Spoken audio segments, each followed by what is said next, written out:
अशी जर पोलीस दलामधले काही लोक असतील तर 4 ते 5 लोकांच्या वरती जवळपास ते एकूण तेली साहेबांच्या वरती ऑब्जेक्शन नाही किंवा इतर काही अधिकाऱ्यांच्या वरती नाही, परंतु खालचे जे कर्मचारी अधिकारी आहेत क्लास 3 वाले त्यांच्यावरती मात्र ऑब्जेक्शन आहे। आणि हे मी मुख्यमंत्र्यांकडे सांगितलेलं आहे।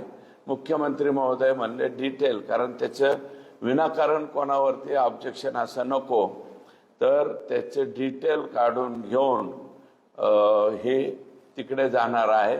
करुणा मुंडेंच्या गाडीमध्ये तुम्हाला माहिती आहे ना, आकाशात सांगण्यावर तो पिस्तूल ठेवण्यात आला होता आणि त्याच्यावरती त्यांच्यावरती गुन्हा दाखल झाला आणि काही दिवस त्या जेलमध्ये होत्या।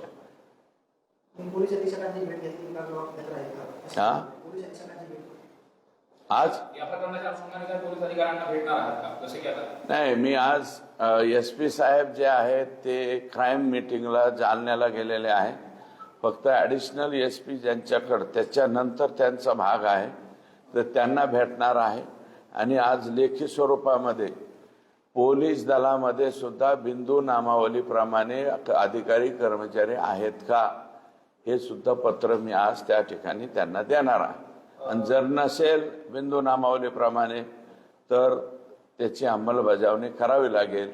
राज्य सरकारच्या GADला म्हणजे जे डिपार्टमेंट माननीय मुख्यमंत्र्यांकडे आहे त्यांना ते पत्र मी देणार आहे।